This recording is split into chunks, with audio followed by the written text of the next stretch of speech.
घर का काम करती रहती है, फिर ऑफिस जाती है और बच्चों में लगी रहती है। अरे ऑफिस क्यों नहीं छोड़ देती, या फिर घर के लिए कोई नौकरानी रख ले। कैसी बात कर रही है माँ? जानती तो है ना अभी इनके ऊपर कितना लोन है। थोड़ा ही सही मदद कर देती हूँ तो अच्छा लगता है, और अभी उनको मेरे पैसे की जरूरत भी तो है।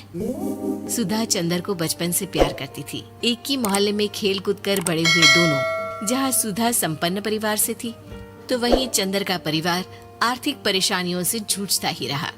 लेकिन सुधा की जिद के आगे किसी की नहीं चली। सुधा, कल ऑफिस जल्दी जाना है और 2 दिन के लिए गुजरात ऑफिस के काम से भी जाना होगा।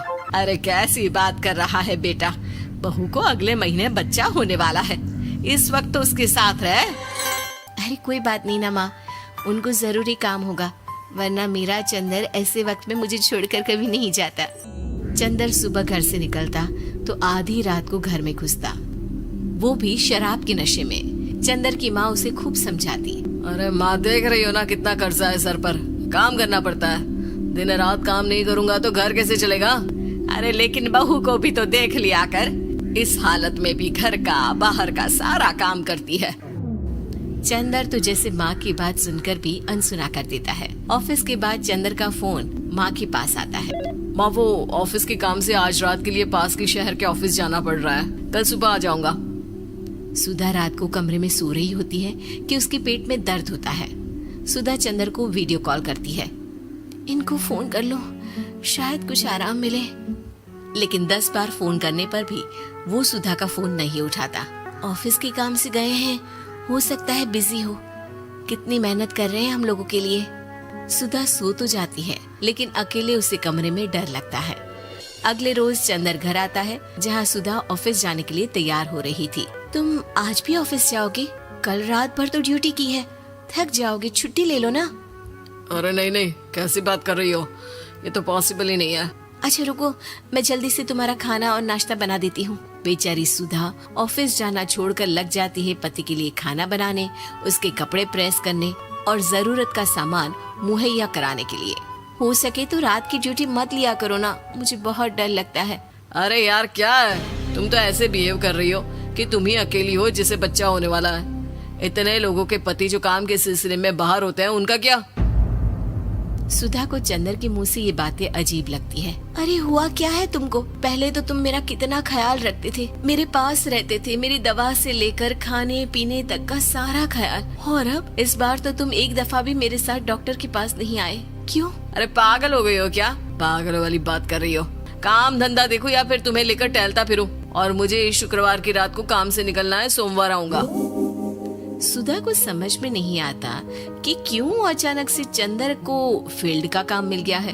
लेकिन एक दिन, सुधा, मैं और चंदर जरा एक रिश्तेदार के घर जा रहे हैं, तुम भी तैयार हो जाओ, घर में अकेली कैसी रहोगी।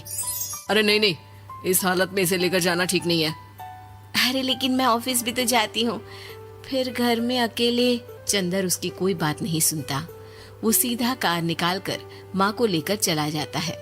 सुधा घर के काम में लग जाती है कि अचानक उसकी नजर चंदर के बैग पर पड़ती है, जिसमें एक कागज दिखाई देता है।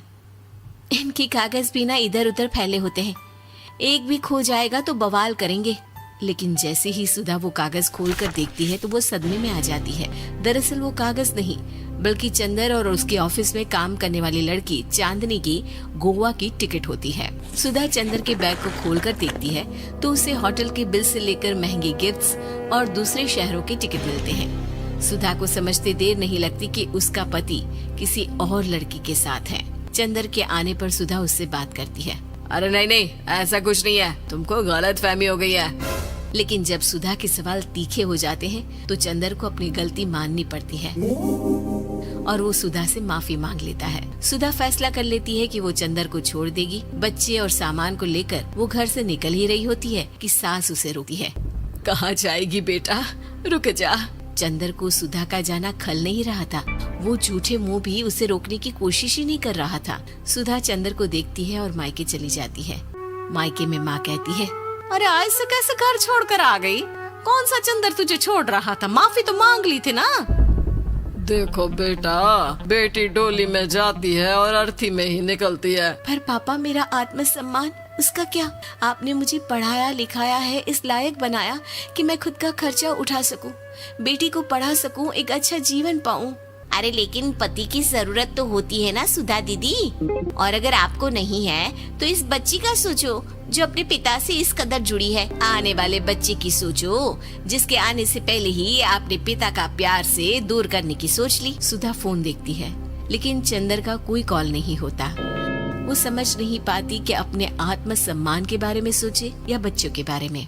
मम्मी, हम नाना नानी के घर से दादी और पापा के पास कब जाएंगे?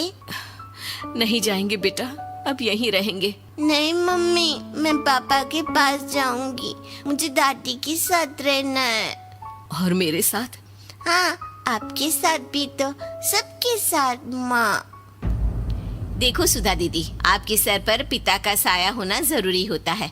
अपने घमंड के लिए पिता और बेटी को अलग मत करो। सुधा अब सामान उठाकर अपने ससुराल जाने लगती है, लेकिन मन में सवाल रह जाता है कि जिसे दुनिया घमंड समझ रही है वो उसका आत्मसम्मान था। चंदन ने माफी जरूर मांग ली, लेकिन कभी ये एहसास नहीं दिलाया कि वो सिर्फ उसी का है।